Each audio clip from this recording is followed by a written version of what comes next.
A betrayal of innocence, the Luzerne County scandal, America's justice system. It's supposed to protect, it's supposed to be fair. But in Luzerne County, Pennsylvania, it became a playground for corruption, a money-making scheme that preyed on children. Imagine being a kid, hauled into court for something minor. Maybe you talked back in school, maybe you swiped a candy bar. Instead of a second chance, you're slapped with a harsh sentence, sent to juvenile detention. That was the reality for hundreds of kids in Luzerne County. Their lives upended, their futures jeopardized, all because two judges saw dollar signs in their misery. This was a betrayal of trust, a stain on the very idea of a fair system. And it went on for years, hidden in plain sight, until finally, the truth exploded into the open. How could this happen? How could those sworn to uphold the law become the very criminals they were meant to punish? The Kids for Cash scandal is a chilling example of what happens when power goes unchecked. It's a story of systemic failure, of lives shattered, and of a community left to grapple with the consequences. But it's also a story of resilience, of the fight for accountability, and of the ongoing struggle to ensure that such a travesty never happens again. Architects of injustice Ciavarella and Conahan. At the heart of this scandal were two men, Mark Ciavarella and Michael Conahan, judges entrusted with the welfare of Luzerne County's children. Ciavarella, the charismatic one, presided over juvenile court. He cultivated an image of tough love. But behind the facade was a man driven by avarice, willing to exploit his position for personal gain. Conahan, the quieter mastermind, was the president judge, pulling the strings from behind the scenes. He was known for his ruthlessness, his ability to bend the system to his will. Together they formed a corrupt alliance, a partnership fueled by greed. Their scheme was as simple as it was insidious. They closed down the county-run juvenile detention center, claiming it was unsafe. Then they funneled kids to a privately owned facility, Pennsylvania Child Care, and its sister facility, Western PA Child Care. Ciavarella and Conahan received kickbacks, millions of dollars in illicit payments, for every child they sent to these for-profit prisons. Their courtroom became a conveyor belt of injustice. Children, some as young as 10 years old, were brought before Ciavarella on minor charges, shoplifting, truancy, even a schoolyard fight. But instead of probation or community service, Ciavarella handed down harsh sentences, sending them to detention for months, even years. He often bypassed legal procedures, denying children their right to an attorney, coercing them into waiving their right to a hearing. It was a kangaroo court, a terrifying mockery of justice where the outcome was predetermined, and the only winners were the judges lining their pockets with dirty money. Stolen lives victims of the Cash for Kids scheme. The human cost of this corruption is immeasurable. Hundreds of children, mostly from poor, disadvantaged backgrounds, were caught in the judge's web of greed. Their lives were upended, their futures left in tatters. They were robbed of their education, their families, their freedom. Take the case of Charlie Balasage. At 15, he made an off-color joke on MySpace about his vice principal. His parents thought a stern talking to would suffice. Ciavarella, however, saw it differently. He sentenced Charlie to 3 months in juvenile detention, 3 months for a joke. Another victim, Transue, was just 15 when she was hauled before Ciavarella for creating a MySpace page that mocked her assistant principal. She left his courtroom in handcuffs, sentenced to 3 months in juvenile detention. The experience left her traumatized, struggling with anxiety and PTSD years later. These weren't isolated incidents. They were part of a pattern, a systemic abuse of power that shattered the lives of countless children and families.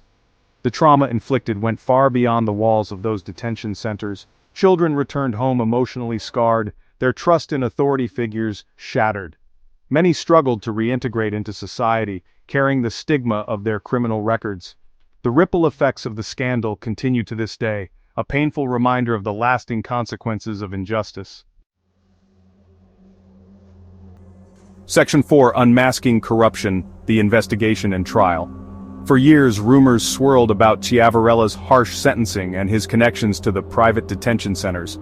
But it wasn't until a local attorney, Marcia Levick, started digging deeper that the full extent of the corruption began to unravel.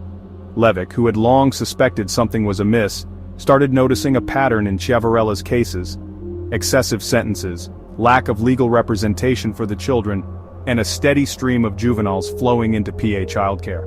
Her suspicions were further fueled by reports from distraught parents and children caught in the system. Levick, along with the Juvenile Law Center, started investigating, uncovering a trail of financial irregularities and questionable dealings between the judges and the owners of the private detention centers. Their findings caught the attention of the FBI, who launched a full-scale investigation. The investigation revealed a shocking web of corruption, with Ciavarella and Conahan at its center. They discovered millions of dollars in kickbacks, secret agreements, and a deliberate effort to conceal their crimes. In 2009, the hammer finally fell. Ciavarella and Conahan were charged with racketeering, money laundering, and a slew of other offenses. The trial that followed was a national spectacle, exposing the depth of their crimes and the devastating impact on the children they were supposed to protect. In the end, both men were convicted and sentenced to lengthy prison terms. Ciavarella received 28 years while Conahan received 17 years.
Serves as a stark reminder of the vulnerabilities within the